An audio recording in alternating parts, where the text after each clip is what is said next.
Hello everyone, welcome back to my channel Cook with Gabe.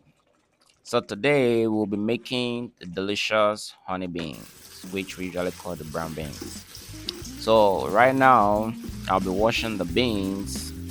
Some of these beans are preserved so with chemicals. So you have to make sure you wash it and wash it really well so that it can get really clean. Alright. So for me, I washed like 3 times, but I'm not going to show you 3 times, to save your time. So I washed like 3 times before transferring into the pot. So I'm going to be cooking these beans using this unique recipe. Trust me, when you try this recipe, you're not going back. And for those that are new to my channel, you're welcome. For those that are coming back, you're also welcome. And if you've not yet subscribed, please don't leave this place without subscribing. Don't watch this video without subscribing. That's how you can help this channel grow. All right, I need all your support. We just hit 100 subscribers. I know we can do better.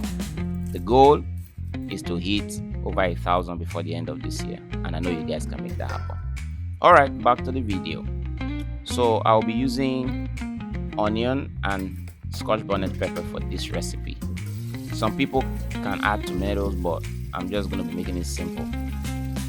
So get your scotch bonnet, get your onion, and you put it in the boiling bean.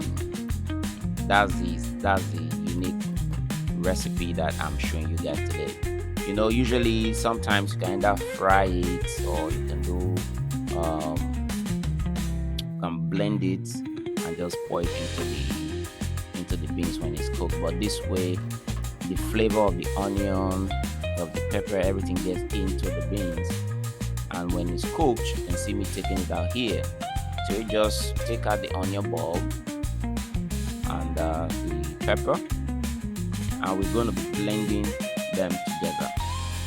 We're going to blend them together so that we can pour it back into the bean when the bean is really soft. You don't want it hard. So I'm just adding some more water so that you can cook more, because right now it's still a bit hard.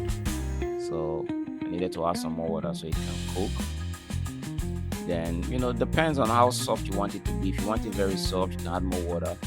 But for me, I like my bean to be a little bit hard, so I can chew on it than just swallowing it. If you know, you know. All right, so I'm just checking it, and now I'm going to be blending this onion and the pepper. But before that, I'm going to be adding some crayfish. I like crayfish a lot, especially for cooking. I like it. So I'm adding a generous spoon of crayfish so I can blend them all together and put it back in the bean that is cooking. I have other great video on this channel. If you have not seen them, you can go check them out. I have other recipes that you might be interested in. You can check it out and let me know what you think. And if you're watching this video, don't forget to like, share, and drop a comment. Let me know what other recipe you'd like me to try out, and also you can let me know where you watching from, so that I can give you a shout out on my next video. All right. So this was a bit thick, so I needed to add some more water to make it lighter. So I'm gonna be blending it smooth. So you need to make it smooth so that you can pour it into your. So it's gonna blend it for a few seconds. Nothing too much. Just a few seconds, and I'm gonna be pouring it into the cooking bean. By this time, my bean is soft. It's soft, and I'm just gonna pour it inside. Pour it in and let it cook. It depends. Since the onion is already cooked, pepper is cooked, you don't need to cook it for too long this time. Okay? You don't need to cook it for too long. Just maybe like 5 to 10 minutes on medium heat will be good. So that everything can marinate well together, cook well together. And trust me, the aroma right now is amazing. I don't know, for some reason, crayfish has a way of making any food you cook smell and taste amazing. I don't know, there's something about that fish, man. Very, very, very, very, nice in terms of aroma and taste. So I'm just gonna stir it, make sure that it's not burning. Stir it, keep stirring. Make sure you get all those parts that are sticking under the pot away from the away from it so that it doesn't get burned. So now I'm making these beans with vegetable oil. You can make it with any oil of choice, vegetable oil, palm oil, whichever one is okay, it's fine. But I decided to try something different today by using the vegetable oil.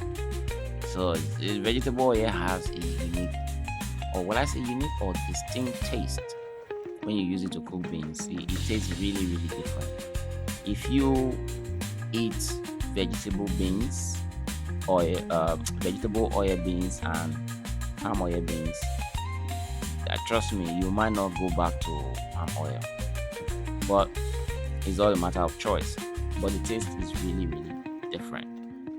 It's really different and it's very unique. So you can add as much as you want, but if you're watching your cholesterol level, don't put too much. Alright, so just put a little bit, stir it, and cover it again while it cooks for a few more minutes.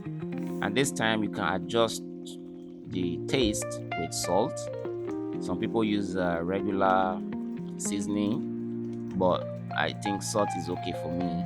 Sometimes I use seasoning, but today, with the amount of crayfish I added, I just decided to stick with salt. So it's me testing it to make sure that the taste is balanced. When it comes to seasoning, we just use our eyes as gauge. We don't use teaspoons and all that stuff. Alright, there's the final product. The beans is done. Hope you enjoyed this video. Bye.